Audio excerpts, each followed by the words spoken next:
اب وہ یہ کہتے ہیں کہ جی چونکہ ایک قانون سازی ہو گئی ہے 12 جولائی کے فیصلے کے بعد، اور قانون سازی پارلیمان جو کرتی ہے وہ سپریم کورٹ کے فیصلے پر فوقیت رکھتی ہے، یہ انٹرپریٹیشن کی گئی ہے اسپیکر صاحب کی طرف سے. آپ کے خیال میں اب الیکشن کمیشن اس پر فیصلہ کرنے کا پابند نہیں ہے؟ بسم اللہ الرحمن الرحیم. جی دیکھیے، اس میں دو پہلو ہیں. سب سے پہلے تو اگر ہم اس کو صرف دیکھیں کہ کیا پارلیمان جو قانون سازی کرتی ہے وہ فوقیت رکھتی ہے سپریم کورٹ کے فیصلوں پہ، تو اس میں دو پہلو ہیں. ایک ہے کہ کیا وہ ایسی قانون سازی کر رہی ہے جو آئین کی جو بنیادی اس کی اسپرٹ ہے، اس کی روح ہے، اس کے خلاف تو نہیں ہے. اگر تو نہیں ہے، اس کے بعد پھر یہ دیکھنا ہے کہ جو قانون سازی کی گئی ہے کیا وہ فیصلے کے بعد کی گئی ہے، اس فیصلے کے نفی کرنے میں کیا اس میں بدنیتی شامل ہے. کیونکہ اگر آپ قانون سازی ایک فیصلے کو روکنے کے لیے کرتے ہیں تو وہاں پہ فوقیت حاصل نہیں ہے اس قانون سازی کو، کیونکہ وہ قانون سازی ہی بدنیتی پہ مبنی ہے. تو جو فیصلہ آیا وہ پہلے آیا. سب سے پہلے تو آپ کو عمل درآمد کرنی ہوگی سپریم کورٹ کے فیصلے پر. اس کے بعد جب ہم دیکھتے ہیں کہ وہ فیصلہ کس بنیاد پر آیا، اس فیصلے کا جو ایک سب سے ضروری نقطہ تھا وہ یہ تھا کہ الیکشن سے پہلے جو سپریم کورٹ نے فیصلہ دیا اس کی غلط تشریح کی گئی الیکشن کمیشن آف پاکستان کی طرف سے، جس کی وجہ سے ایک خرابی پیدا ہوئی. اس کو ہم نے درست کرنا ہے.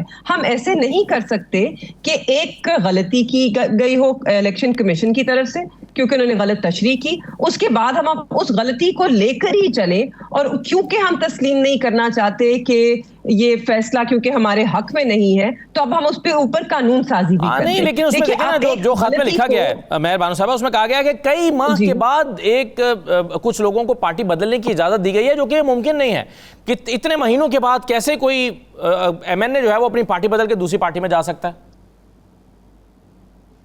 جی آئی انڈرسٹینڈ. اسی لیے سپریم کورٹ نے اپنے فیصلے میں حوالہ دیا تھا اس ان یوزول سرکمسٹانس کا کہ جس کی وجہ سے یہ نقص جو ہے ہمارے پورے جمہوری عمل میں جو ایک نقص پیدا ہوا وہ اسی غلط تشریح کا وہ حوالہ دے رہے ہیں. تو دیکھیں نا، ہم اصل میں پچھلے 1.5 سال میں اس ملک میں جو کچھ ہو رہا ہے اور جو کھلواڑ ہم اپنے آئین کے ساتھ اور ہم اپنے اعلیٰ عدلیہ کے فیصلوں کے ساتھ کر رہے ہیں، اس سے ہم مزید مشکلات کا سامنا کرتے جا رہے ہیں اور اپنے لیے مشکلات بڑھاتے جا رہے ہیں. مسئلہ صرف یہ ہے کہ ہم اپنی سمت جو ہے وہ درست نہیں کرنا چاہتے، کیونکہ اس وقت جو آپ کی حکومت بیٹھی ہے وہ جال سازی کے تحت بیٹھی ہے، وہ یہ بھی جانتے ہیں. تو اگر وہ تسلیم کر لے تو انہی کی جو اپنی ساکھ ہے کہ ان کی جو حکومت ہے اس کو خطرہ لاحق ہے. اسی لیے اب ہم ہر قسم کا احمقانہ فیصلہ کریں گے جو ہمیں اپنے دل میں پتا ہے کہ یہ غیر آئینی ہے، یہ غیر قانونی ہے. اب اس قانون سازی کو دیکھ لیں جو آپ کے سامنے اب 26ویں کانسٹیٹیوشنل امینڈمنٹ لائی جا رہی ہے.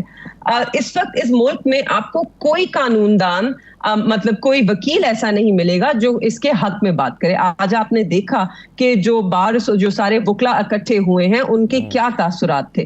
اس سے تو یہ واضح ہو گیا نا کہ آپ کو سپریم کورٹ کے فیصلے پسند نہیں آ رہے، اس لیے آپ امینڈمنٹ کرنے جا رہے ہیں آئین میں کہ آپ اس کے اوپر ایک اور عدالت بنائیں جو کہ آپ کے تابع ہو، جس کو آپ چوز کریں. تو اب آپ کس طرح کہہ سکتے ہیں کہ اس میں بدنیتی نہیں شامل ہے؟ چاندیو صاحب موقع دیجئے ذرا.